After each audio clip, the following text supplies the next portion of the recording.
Oh.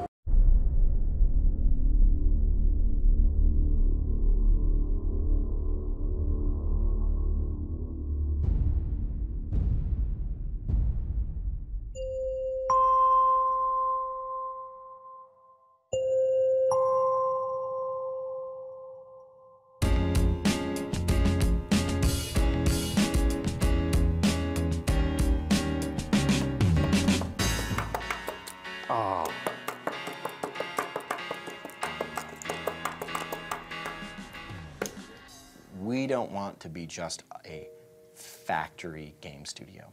That's not what we started here. We're a game studio made of gamers. The decisions we make, the products we make are based on what we want to see when we're on the couch, when we're in our dorm room or den or whatever we're playing. It's games by gamers, and that's kind of a big tenet of what we do here at Lightbox. And we got him. I had the jump on that guy, too. There is a huge amount of ownership given to every individual in this studio. So the vision for the game is really a collaboration of everyone at Lightbox and at Sony, because they have a lot of input also. We've got an interesting relationship with Sony Santa Monica specifically. Our producer, Harvard, works as our contact and liaison for not only all of the Sony work that has to be done, but also the sharing and communication of techniques and process, not only from the God of War team to us, but vice versa. Being able to work with a team that is that proven and that solid and just does ridiculously high quality work allows us to almost absorb really great techniques and has made our studio better. Lightbox is a new studio, and while we are, supporting them, we've been trying to make sure that Lightbox itself is very independent and making decisions on an independent way, and we wouldn't have it any other way. I think that's going to make the best game. One of the things about Lightbox that I'm really, really happy about is the people that we have here. And I think part of our ability to hire that team is that we're located in downtown Austin. I think that brought us a talent pool that we might not have been able to draw in certain other places. It's a fun city, it's a cool city, and people have fun living here. I see the quality and the diversity and the strength of the work that the team's doing, and it's like the energy of the city, it's fueling them, and that's good for the game. There's something liberating and re-energizing about joining a startup. You never drop into second gear.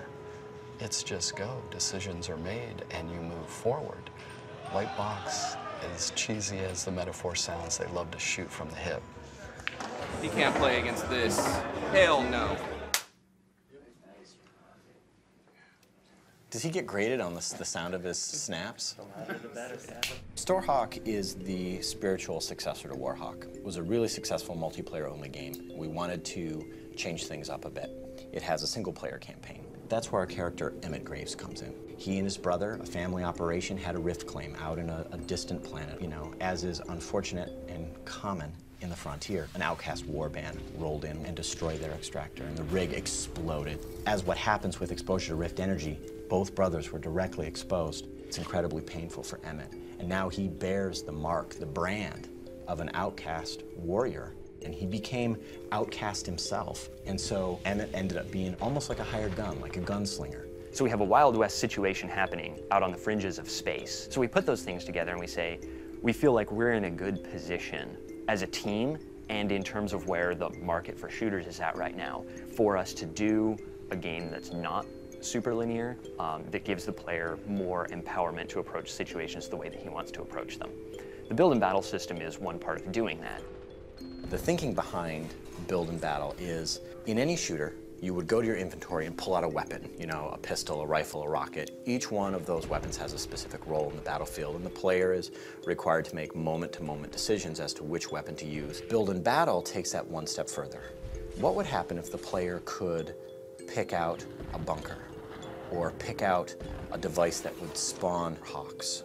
That's where we started to come in with these drops, right? These are enormous building drops, and what happens is they have huge cargo crates up in space that they can literally drop on a single spot on the ground, and you can see these buildings and you have a structure that was built in real time, not turn-based or anything like that. And then boom, there it is. Running around, shooting, but being able to build things while you're doing all this is really dynamic, and it makes for a very exciting experience. It allows the player, within a very fast-paced game, to build the level the way they want to solve a mission. When the camera pans back and you see all the structures you build, it's almost like, yeah, that was my town. I built that. Oh, and I remember the battle over there. Fun.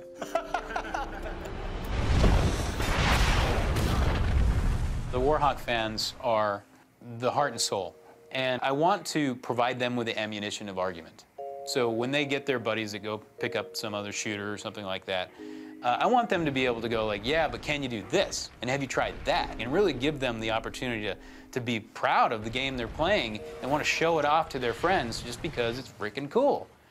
And I think that's what we're trying to create from a community standpoint, is that kind of pride of ownership, in a sense. The work that's been done in the past year, it kind of blows my mind. Like, it's such a great, I don't know, I'm kind of belaboring the point in a very inarticulate way. It's pretty rad. I'm really proud of our team. I'm taking this one. He's not taking Well, you just touched them all. Fantastic. We don't actually remember.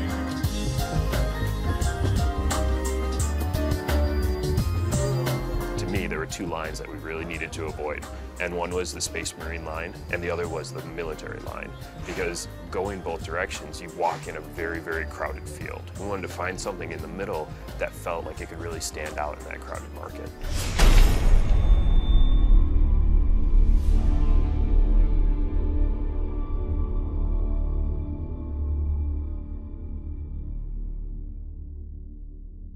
PlayStation